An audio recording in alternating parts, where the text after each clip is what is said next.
Joining me is Fuad Mia, my co-founder at UC Lab. Hello, Hello, everyone. Fuad. So yeah, it's interesting where the world is going because I mean, when we think of it from a business context, we're looking at an uncertain economy where really I'm hearing two things here. It's not so bad, or it's going to get worse, or banks are going out of business. So to say that it's a concerning time, it's a tumultuous time, is a bit of an understatement, I suppose. It is. And on top of that, I think a lot of other bigger issues adding up, geopolitical issues and so forth. I think in 2023, we're heading with a lot of challenges. Yeah, that inflation is not fun for businesses or people. But not to harp on the negatives of things, I think there's some technological solutions here, or at least some efficiencies we can garner from them. Which is why we want to talk about things that, and I think this is an important thing to clarify earlier. We're not necessarily talking about I can lay off half my staff because I suddenly have a robot doing things. This is how, and how was it put the other day? It was beautiful. I heard it from one of our prospective clients. Um, Someone could be spending half their day doing something else because their work is now cut in half thanks to these tools. Right. They can do so much more that's more impactful. Yeah, more revenue generating activities in a day. I mean, one thing that we struggle with as a startup ourselves is there's not enough hours in the day ever. That's a great way to put more revenue generating activities. It allows and enables that time. Well, and we have successfully started using this in our email campaigns, our social media, even our website. I mean, if you and I have a brainstorming session that ends with, I'm not quite happy with that. What's our go-to right now? ChatGPT. ChatGPT. Well, let's start with um, in e-commerce scenario, Justin, how quickly, rapidly we can apply this technology to augment our abilities. Sure, and I think the best place to start is probably from looking at it from a marketing lens. Mhm. Um, so if anyone is familiar with this, gold star for you because this is a favorite teaching of Fuad's. What is see, think, do, care, Fuad? In a nutshell. Well, it's a framework taken from Avinash Koshik. In a nutshell, it's a marketing strategy measurement approach where in the C, you have your largest qualified audience that you're trying to reach out and educate them about your product. And So once these are people who have a goal in mind, but they don't know who you are. correct, and you're trying to get to be known to them.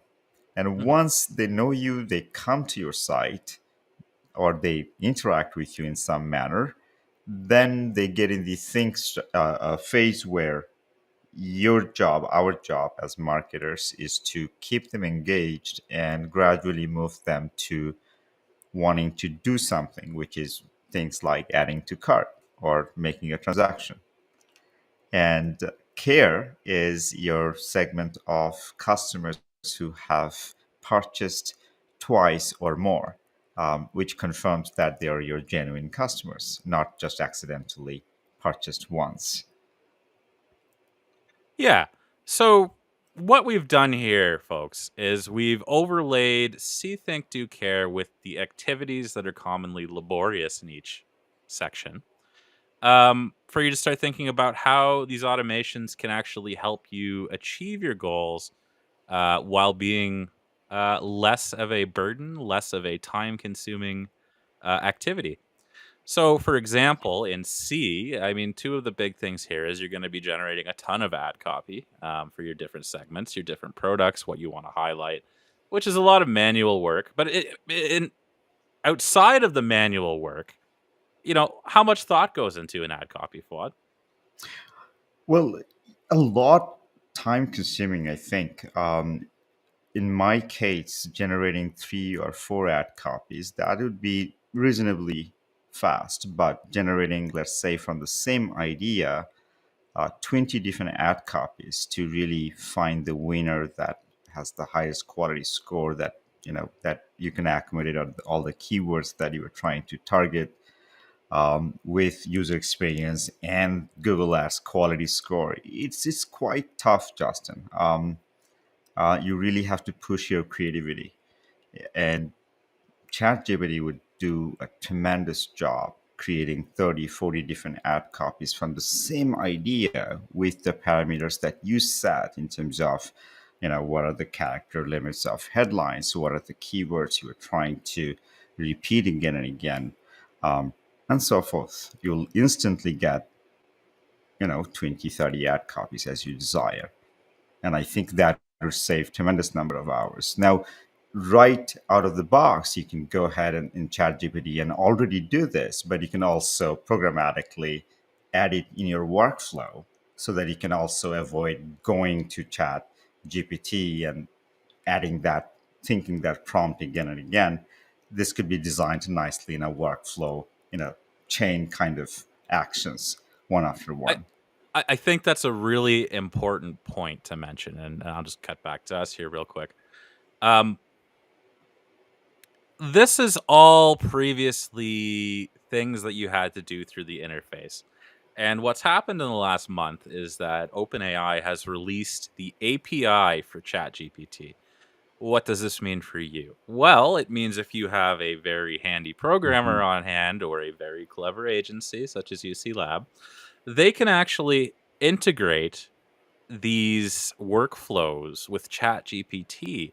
So suddenly, instead of it being a manual process of you switching windows, copying and pasting, finding the right information, it's all a streamlined workflow. And this is the gold standard for this type of technology because while anyone can use it to improve their basic workflow, um, the very clever people will be not only automating these workflows, but ingesting, bringing in existing data that you've generated, product descriptions, catalog information, dimensions, specifications, company policies. And we're going to talk about that a little more as we go. But this all should be seen as an ecosystem with your automations doing the bulk of the work and you kind of fine tuning and tweaking and approving. Whole new level of automation we're talking about. So we're talking about adding context. We're talking about all these different data sources you'd be able to blend to enhance the context again. So, but I guess yes, we'll navigate gradually as in the framework to show you examples what that means. And I think it's great that we can look at this two ways because I don't think there's anything here that can't be done with a little bit of copying and pasting, but it's not as fast as it could be. So Mhm. if we jump to think, these are the activities of people who are now on your website, on your e-commerce store, and are thinking about buying this product. So what you've done to prepare these pages for them is you've created a product description, a detailed product description. And as you and I both know, we're having worked with so many e-commerce shops, a lot of the time the product descriptions are very lacking in interesting content, we could say, and it's very detail oriented. This is the dimensions, this is the weight, this is the color. And it's not Right. very compelling. So often you either see one of two things. A store owner or employee of the store has gone through and very meticulously and lovingly crafted great descriptions for all the products, or the bare bone information from the supplier is copy and pasted in, and it's not a very good experience for your clients. Um, so how do we fix that? Well, I think it's largely because of the laborsome work that required Who to has come that up. kind of time? Your catalogs are updating uh, season. I mean, if not seasonally, but perhaps every month, perhaps even more frequently. So at that scale, to keep your descriptions, uh, as good that they sing to your customers, it's difficult. But now perhaps that changes I completely. love I love that wording, sing to your customers, because if you really wanted to be a quirky store, you could literally instruct ChatGPT to make everything rhyme, make it into a story, make it into a Well, song. Justin, we see the most successful e-commerce stores. They actually do take that kind of effort and care. Um, for example, take at Lululemon. Every product has beautiful description, but they have the resource. Um, but now suddenly, almost anyone, any business with a little bit of resource would be able to apply that kind of personalization to the content at Well, scale again. and I think it's important that that level of care be taken, right? Because we were discussing this about websites in general. What is the number one trust signal with a business who you're seeing for the first time? And it's that they've taken a little bit of care, a little bit of ownership, a little bit of pride in the first thing you see, which is your website. Um, so I mean, the companies that go the extra mile to show they care about not only their customers but the product, they treat it with a little bit of reverence, a little bit of interest. It's a huge trust signal. Now, this is important to note that ChatGPT is capable of taking, let's say, tabular form of data, understand that, and then translate that in the manner that you prompt it to do so. You know what? Let's why don't we run a little example? We have one from one of our e-commerce clients that I wanted to show. Sure, So let's let me take a share look. my screen here. Let's do a little prompt. So I've prepared this a little bit. This is for a renovation supply company. So this right here, this description here, is what is currently on the website. Now, this is a large catalog, and there is absolutely no time to go through and generate uh, personalized descriptions of every product. However, that's where our friend ChatGPT comes in. So the prompt is pretty simple. Write a compelling product description for the following product. And then you basically just paste in the specifications of the product. It understands that you're going to talk about the title first, the features, things like that. If you'll notice, it really does help when you frame things as features, as a list, color white. It helps it organize its data ahead of time. So, what we get from that is this description, which is a little bit long, but as you can see, it talks about that it's handcrafted. So it's added a little bit of flair, a little bit of pride to the product, and made it much more interesting to read than the specifications.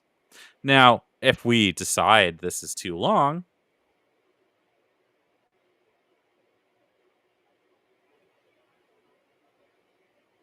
we can simply say something like make this shorter, send it off,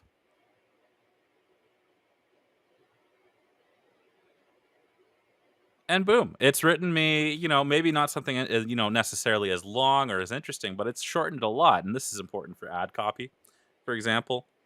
Fuad, I believe you have an example that actually limits the number of characters as part of the instruction. But the cool thing about this is you can keep massaging it until it's where you want it to be. Now, I guess we're still talking about human intervention, augmenting our abilities to do more. Um, but I guess there's also possibility of doing this at scale using GPT-3, where you can have exact parameters that you want in terms of not unleashing its creativity, at its wildest degree. Well, Um, that's the cool part about using this through the API is you can set the parameters programmatically so the user just has to worry about the outcome. so yes, you can. I mean, depending on your uh, uh, uh, how what degree of automation you want to embed in your organization, we suggest try um, small and then leap forward one step at a time. But um, it's a great start to testing it. And once you find that it's reliable enough, you can actually automate your entire catalog to create this automatically and have some sort of large scale validation from users using other models to find anomalies where let's say you go deeper and make more edits and so forth. Well, But let's lots let's of imagine possibilities. let's imagine a workflow like this, Fuad. You add a new product to your catalog, be it through an automated process that's pulling in new products, or if you've added it manually. At which point you've run your automation that writes the product description, it writes all the social media posts you want to write about it, all the short descriptions, some suggestion of 16 different ad copies, all at the click of a button. And I mean, these are things that are possible now. Absolutely. And let's say it sends with all that with just an approval or edit or send back kind of actions. And that accelerates significantly, right? If that can be embedded that way. And then as reliability, as you are satisfied, you can set further automation from there and reduce more and more human interaction, let's say. Absolutely. And it saves so much time. It's mind-boggling once you start doing this work. When you think back and go, "Yeah, I just spent an entire day inputting 5 products." Because it's more than likely to happen. I mean, first of all, it's unlikely that your job requires you to just do that for the entire day. You've got other responsibilities. You're out there managing other staff, other fires to put out, so to speak. So, first of all, your thought process is broken to begin with because you're not getting a straight shot at this. And it's time consuming because you know what? The chances are the money generating or the revenue generating activity of that day isn't going to be writing the product description. It's dealing with the customers, dealing with your staff, dealing with logistics. So that's where we look at this as like, yeah, I'm not cutting any staff out of the equation here. I'm making them able to do more with less time.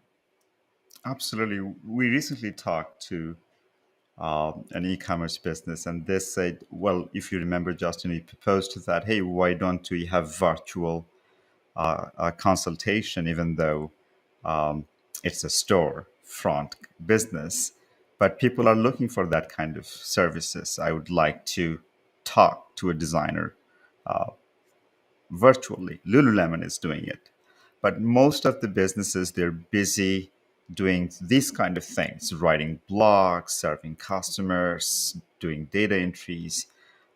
If all of this can be accelerated and resources freed, I think a lot of revenue generating activities could be now possible. Absolutely. I mean, it's a matter of I mean, what is the number one objective when we come up with one of these plans? Where is the logistics around the people to do it all? So, I mean, it's not that people lack ambition. They lack the physical resources. There is a hiring crisis in North America, if not the world. Um, there is a, like we said, unstable economic times. So you may not want to hire a bunch of new people to, carry out these new initiatives. So this is where, outsourcing that, if you will, to an AI is going to be a boon for many organizations. Which brings us to the next topic within the think is the customer service, right? Um, Personalized chat. You can actually, as Justin was saying, now that we have the Chat GPT API, or even earlier with GPT-3 API, you could not only generate content, but think about bringing your own customer data uh, into that context. As someone logs in or signs in to chat, your data, your customer data platform has all the information, who this person is, what their last interactions were.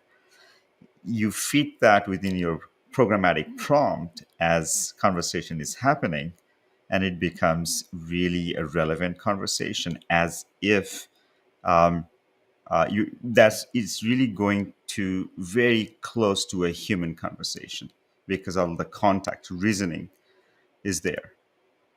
Let's unpack this a little bit here. We've all experienced the bad chatbot, the decision tree style chatbot that only has certain inputs. Maybe it was programmed to be a little bit friendly with your greeting, but it's got a very rigid structure to it. It only knows so much, and it can only spit out documents or links or whatever. So what is the difference between that and something powered by these types of models? Well, like a great example for the last half a decade we have seen is that if you get if you say something confusing, you're completely out of the loop, you're still experiencing the bad IVR problem. Oh yes. Dialog flow based chatbots, you really had to understand the engineering of the conversation to get the best out of the conversation. It couldn't do complex back and forth, unstructured reasoning. That is a key thing, because I mean, I remember when we were doing the concert venue one years and years ago, you really had to fence in the user to an unnatural degree, because if they asked two questions that were vaguely related but in the wrong order or too quickly after another, the context gets lost, which is where these early chatbots kind of fall apart, is context. That was even just within one statement, right? What we just talked about. Hmm. And then there comes unstructured questions or reasoning from top to bottom in conversation. Which is your That, average customer. No customer is structured. right? Think about So when you order a coffee. the experience was like Google Home or Alexa, the Hmm. bad chatbot. Now you can actually have conversation with actual reasoning that progresses from beginning of conversation to the end of the conversation, or in between you can ask something completely relevant and it will still hold the material objective of the conversation. Which is a beauty, because I mean, context is everything, especially when you're dealing with programming, when you're dealing with AI, when you're dealing with customer service. I mean, that is where people were the biggest, the most efficient way to handle most concerns from a customer. They understand the context, they understand the history. Well, ChatGPT and its like can understand these contexts. It can hold context. It can understand enough source material from your own documentation or whatever, or what have you, um, to actually satisfy these unstructured questions from people. And traditionally, using Dialogflow and other platforms alike, it still required months to engineer a great conversation. Oh yes. We still had to explicitly have all of the intents and their possible answers and so forth. But with this, it's really implicit. You, as you have seen with a prompt, it understands the reasoning and context, and that's where the Well, I power. mean, yeah, if we said, do these sunglasses come in red in a dialogue flow scenario, you literally had to engineer 20 different ways of saying that for it to actually be trained and understand, okay, yes, this is the connection between color and your product and whatever, right? So it was time consuming, it was difficult, because I don't know if you've ever tried to ask the same question 20 different ways, but it is not easy. Mhm.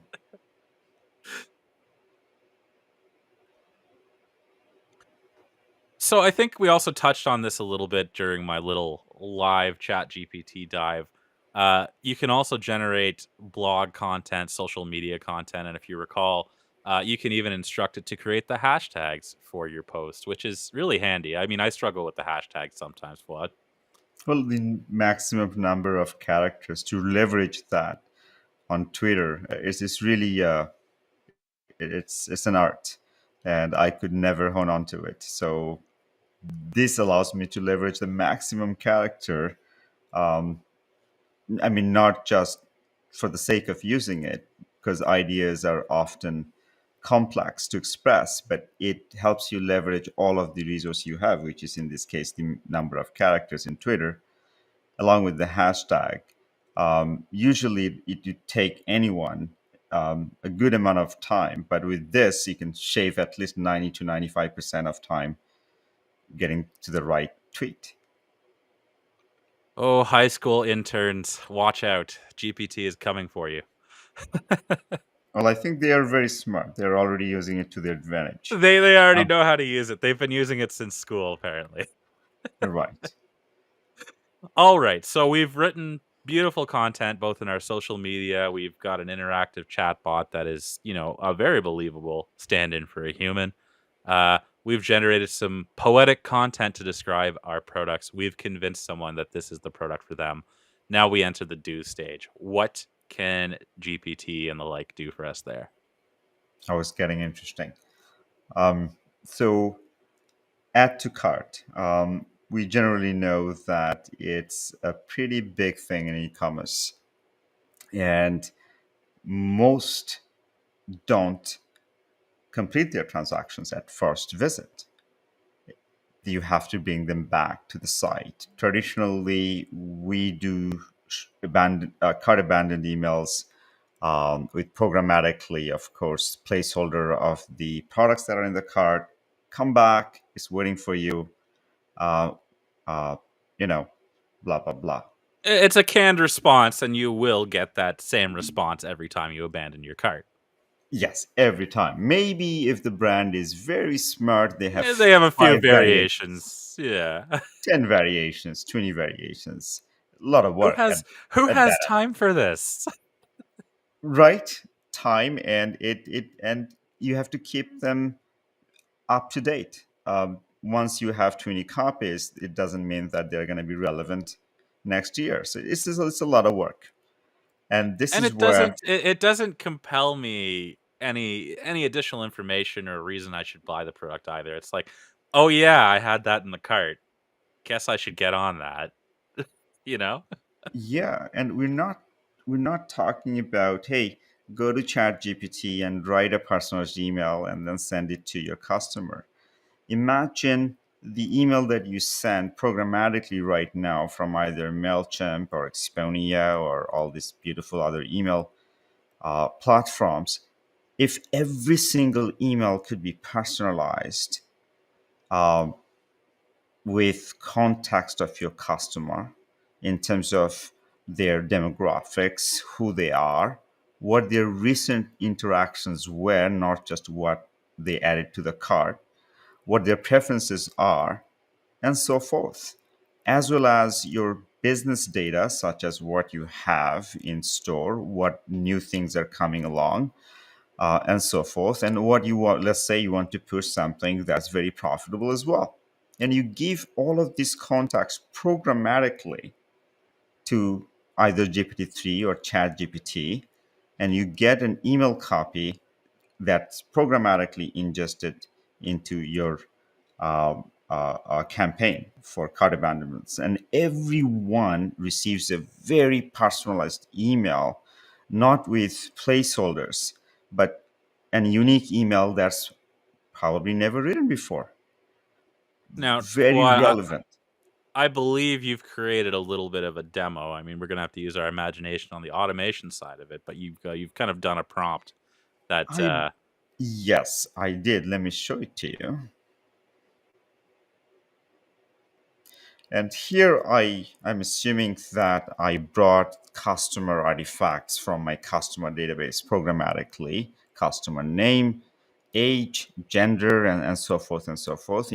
Interesting facts, let's say if I could have extracted artifacts like customer color preferences from historical information, either through interactions or let's say your CRM holds that data, and then recently bought your point of sales information would give that recently browsed. Let's say your Google Analytics is connected, that information you're extracting and add it to cart and your available products and what's coming to the store in near future. And then you programmatically have a prompt. You probably are going to be much more creative than our example here, but this will trigger your creativity. And this particular email that you see here, it will not be the same if I regenerate it again, even if next customer satisfies the exact variables. So every email that we could send to our customer at this point, when we know who they are, what they have done, what their intent is, the email copy could be created on the fly programmatically and communicate it to them. Can we maybe give this 400 characters to play with real quick? Absolutely. Um, so let's say,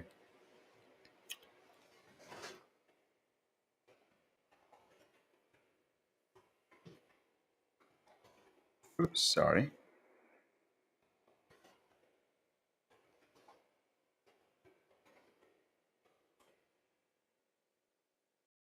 Uh-oh. Oh, I I have know. a feeling, Fawad, you've been idling on this screen for so long that you're logged out. Yes, I'll do it again.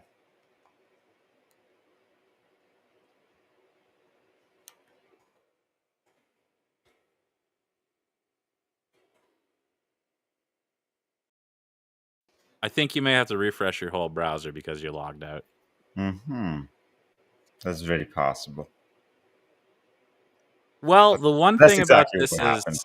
is it's incredibly popular, so they've put really short session limits on it and a Hmm. lot of restrictions in terms of, who can access it and when. There you go. So as you can see, like we can set the boundaries of what you're getting, and again, like Fuad is doing this inside of the ChatGPT web version. Programmatically, we can actually set these up even nicer. We can set them as a different level of prompt. There's such a thing as a system prompt, that is to set boundaries of the output.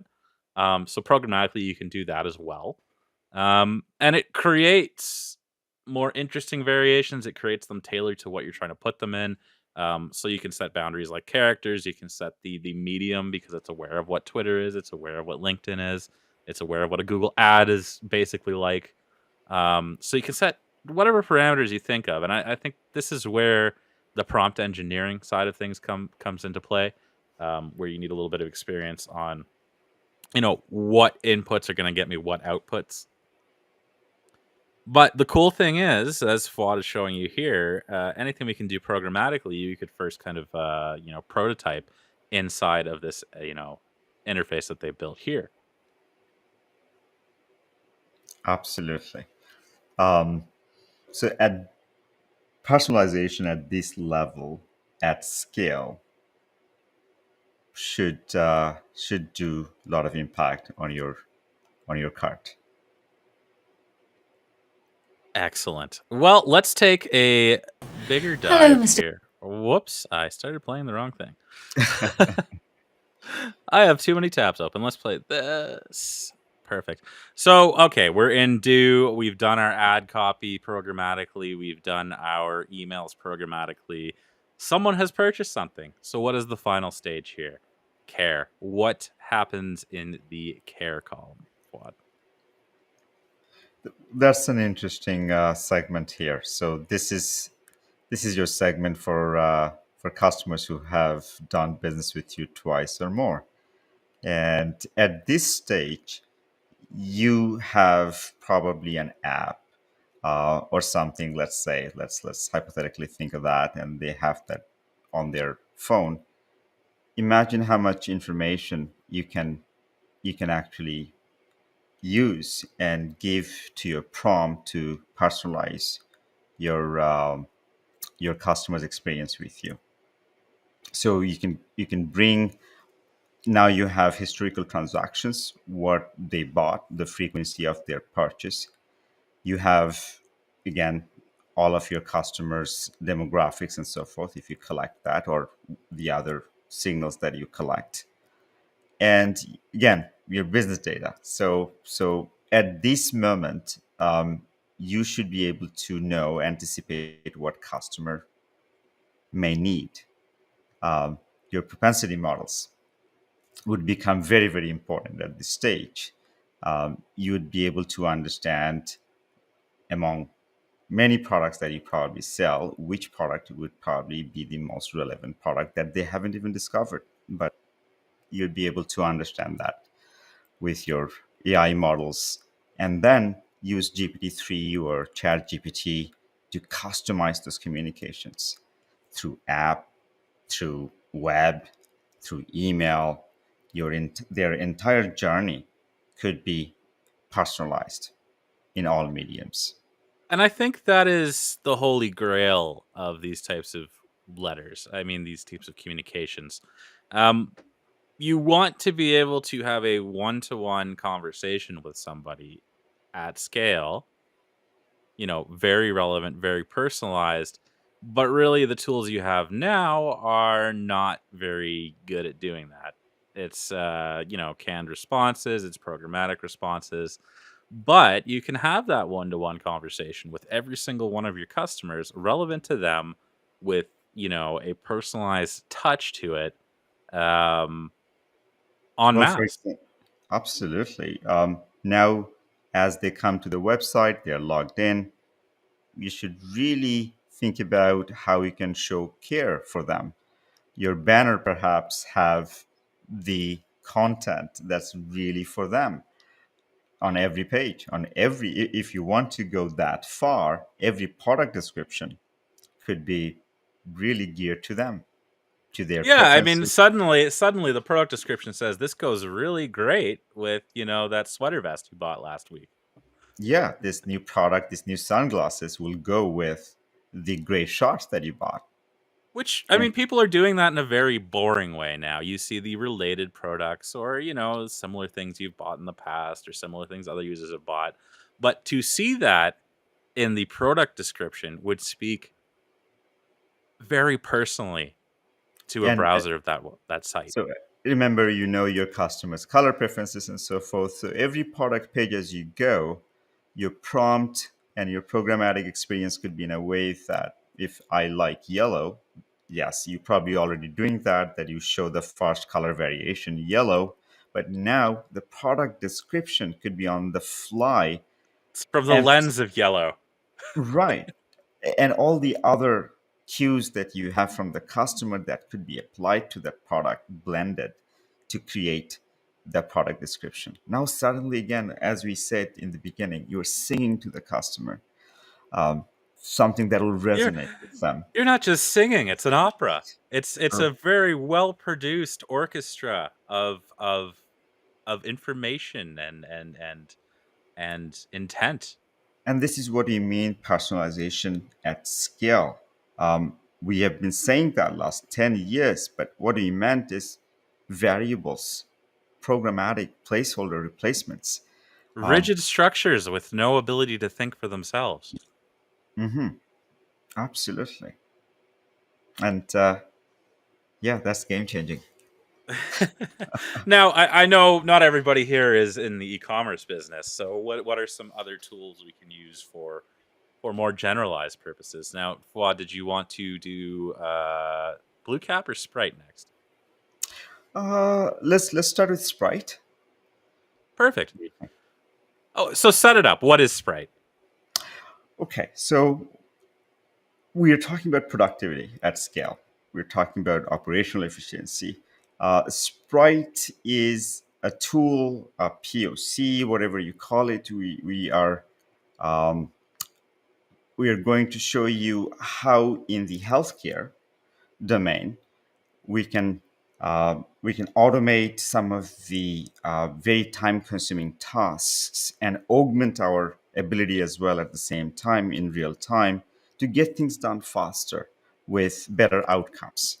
And in this case, where you're going to see a doctor, a physician, and a patient consultation, and how that consultation in real time gets captured, gets converted into text, and then we extract all the intelligence in terms of the artifacts in medical terms such as diagnosis, symptoms, signs, medical conditions, and so forth.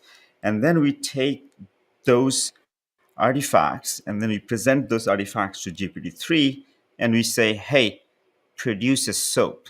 A SOAP is a specific way of writing the consultation notes, which stands for subjective, objective, plan. No, assessment and plan. Yes. And then we also grab a very short summary of the consultation and as well as plans in a separate tab. You're going to see that. And then some other inferences on top of that. And I think my challenge to our viewers is to, yes, this is a doctor and a patient, but this could just as easily be a salesperson and a customer. It could be a tech support agent and a person seeking tech support. Um, the entities you see about the human body could easily be the structure of a water heater, the structure of a computer program, Windows, whatever. The It could legal be about industry, your right? yeah, it could be about law terms. It could be extracted from this. So you're gonna frame all the elements you see here as an example of a very narrow use case with wider implications. So I'll go ahead and play that now. It's just about a 1 or 2 minute video here of a doctor and patient. This patient has not had a good time. Everybody send him your best wishes. All right, let's go. Hello, Mr. Phillips. Take a seat. Thank you. Now, what seems to be the problem? I'm not feeling very well. I've got a terrible stomachache and I keep throwing up. Have you had any diarrhea? No, I haven't. How long have you been feeling like this? Since late last night. Do you know if you're allergic to anything? No, not that I know of. What have you eaten recently? Well, my 2 children cooked dinner for my wife and me last night. It was our wedding anniversary, you see, and they wanted to surprise us. That was a nice thought. What did you have? Well, I'm not sure what it was, actually. Some sort of a seafood and pasta dish. They spent a long time cooking it, so, I felt I had to eat it. It wasn't very nice, to be honest. My wife hardly ate any, so I ate hers too. Okay, I think you've got food poisoning. And the best thing to do is to rest and don't eat anything for the next 24 hours. After that, you can eat things like bread or rice, but no milk or cheese. Right. And drink lots of water. Or black tea with a little sugar in. Okay. Do I need to make another appointment? No, I'm sure you'll be fine. But come back if you're not feeling better in 2 days. Thanks a lot. And maybe tell your children that you want to go to a restaurant next year. Yes, I will. Goodbye. Goodbye.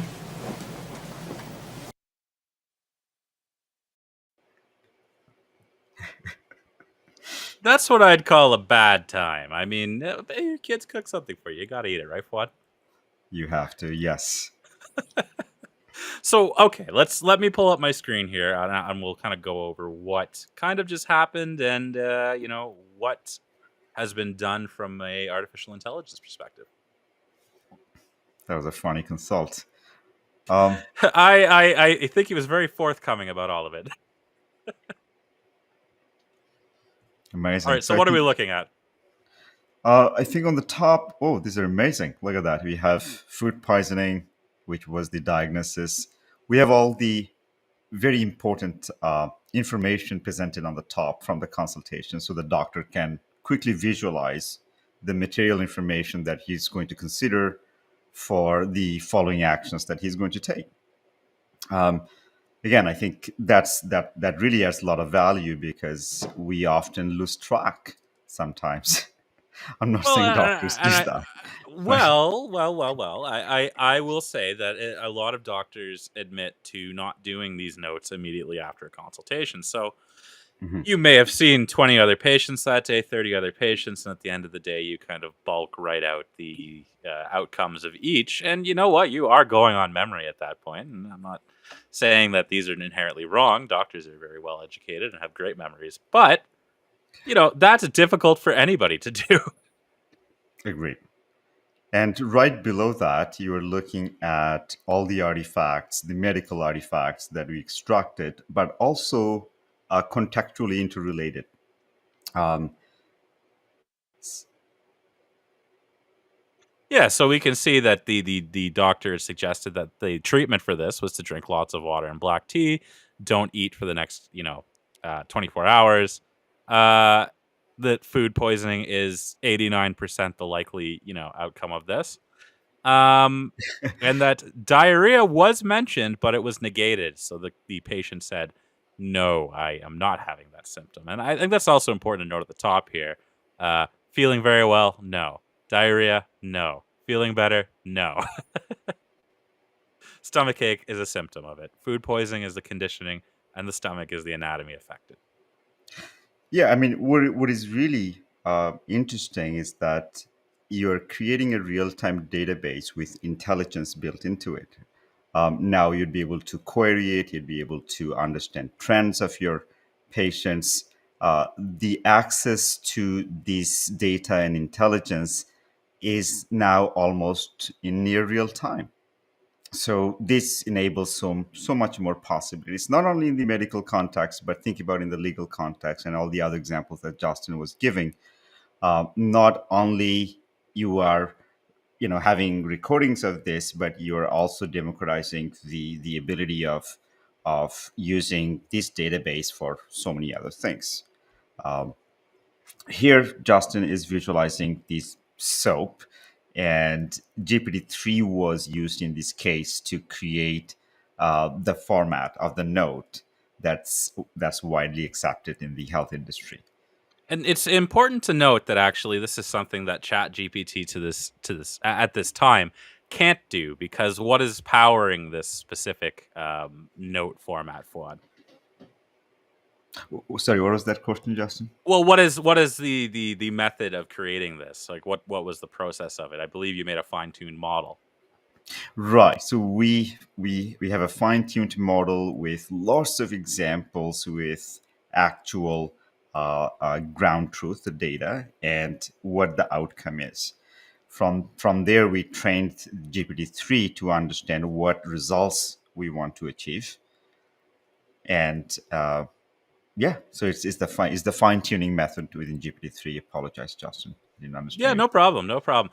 The core concept here is, and this at this day, like I said, can't be done with ChatGPT because it just hasn't reached that maturity level. They're not offering it yet. But with GPT 3.5 now, I believe, you can actually train it to better understand the source material that you want it to output. So it understands not only the format you're looking for, but the inputs it took to get to that format, which is hugely powerful. I mean, you're basically giving the knowledge of a doctor to ChatGPT. Well, I mean, I'm not going to say that ChatGPT is going to sit in the room with you and diagnose you of food poisoning, but it can certainly understand how the doctor came to that conclusion. Absolutely. Now, if you click on this underline, Justin, versus food poisoning and diarrhea, what's it's this is important to note that even from other industry, when you have these artifacts that matches with knowledge base, you can do further inferences there to augment our ability to see what other possibilities inferences from the evidences in the consultation, and you can quickly make a better judgment now. You have that ability, that knowledge being delivered to you that are closely relevant from the uh, for the diagnosis or the information that you're projecting as Yeah, I mean, let's conclusion. let's let's let's spin it to another thing. I briefly had training in heating and air conditioning. Um, let's say your furnace isn't giving heat. There's any number of things that could cause that, but maybe you landed on one in your consultation and you put it here. But at the same time, when your technician goes out to troubleshoot that, there are several other things it could have been. So having this kind of connected data, these connected ideas, can shorten the length of time and reduce preconceptions when it actually comes time to take action on these notes. Now, it's important to note that this could be achieved in various methods, but degree of intelligence or outcome in terms of relevancy, that what we have used here is another AI model that infers the relevancy, again, from the evidences in the conversation. So this is not, let's say, an alphabetical order in terms of, hey, this is the diagnosis, what are the next diagnoses in the tree? But these are rather results that are coming from another AI model in terms of what could be possible other diagnosis. And then, finally, what this application does is it creates a plain English summary of the interaction so that when you go to reference this, several months from now, several weeks from now, there's no listening to the interaction again. It's just a quick paragraph form. It's condensed all the relevant information into a summary. and a quick action plan, a summary of what the decisions were made by the end of it. And we actually have a sister product to this that we're going to show you in a moment that kind of takes this and applies it to other industries as well. Now, it's important to add, Justin, what you were showing earlier in the soap, that it applies to any industry in terms of when you connect your knowledge base and imagine you can provide recommendation to your agent, to consider what other possibilities for whatever conclusions you're making in plumbing and in any other work. That just Automotive, allows the home building industry, it could apply to anything, software, anything. Yeah. whatever.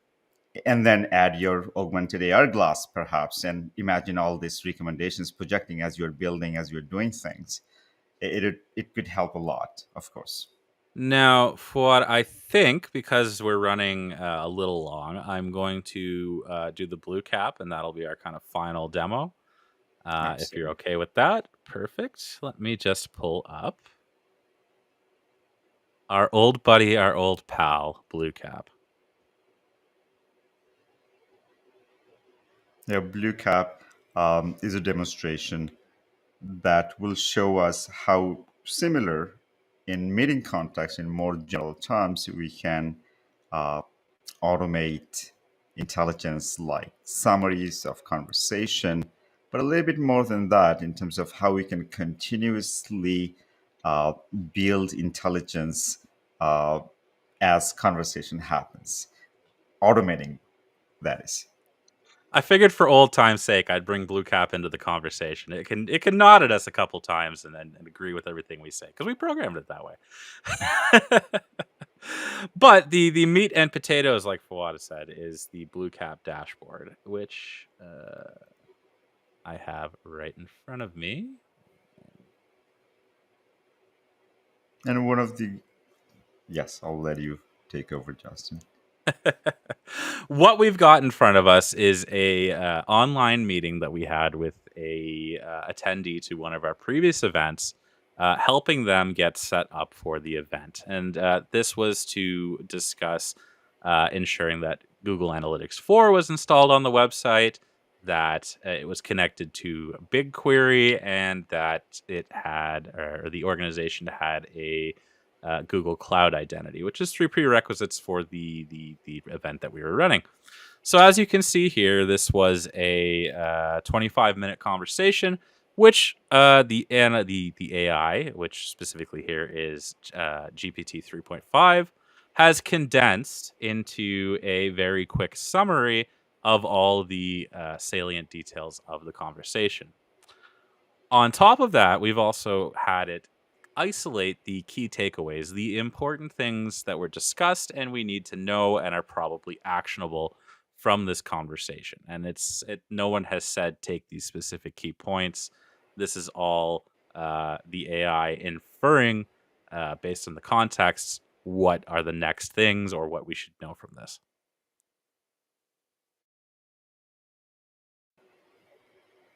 Now, Fawad, is there anything else you want to go over on this part?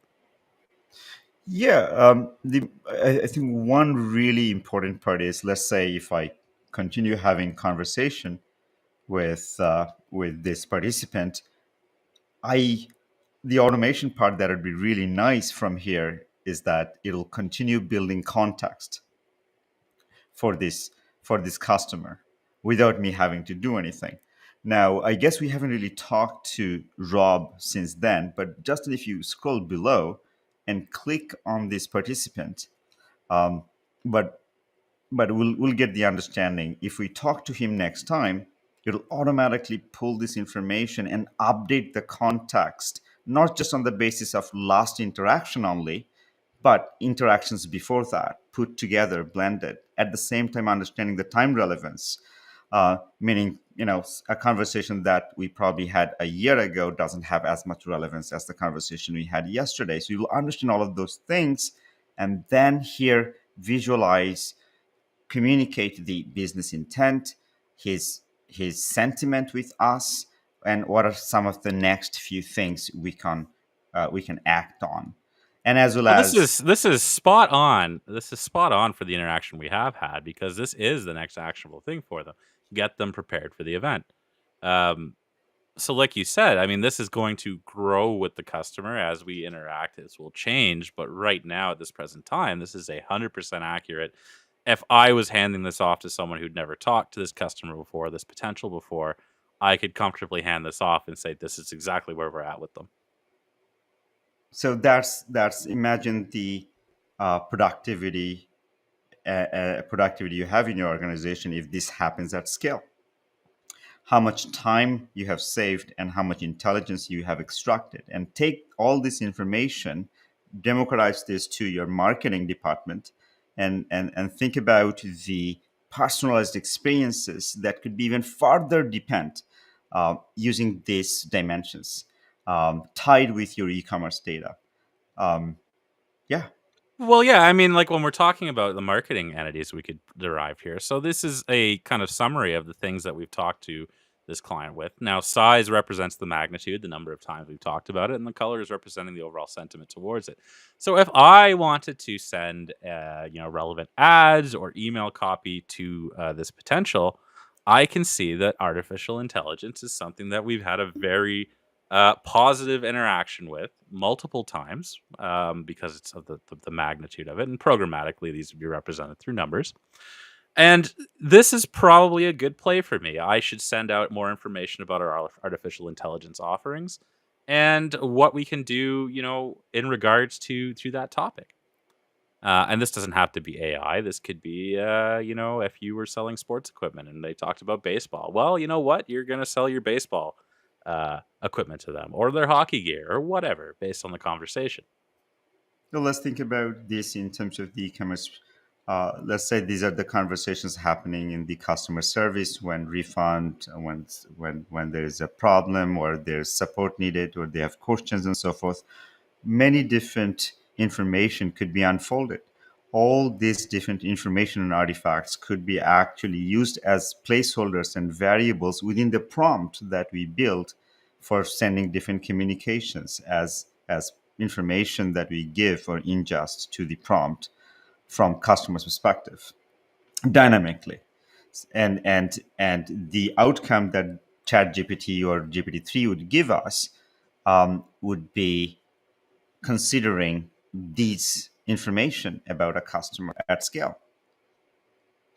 And I think it's important to note as well, Fuad, that this isn't a sales pitch for Blue Cap or anything. So look at the individual components that you see here. The inference is based on history. The inference is based on conversation. The inference based on likes and dislikes. These are all components that can be integrated into your project, your application, your website, your workflow, your CRM, et cetera, et cetera, et cetera. So, definitely check out Blue Cap, but also consider the larger implications that it could have on your organization in parts outside of what this offers. Absolutely.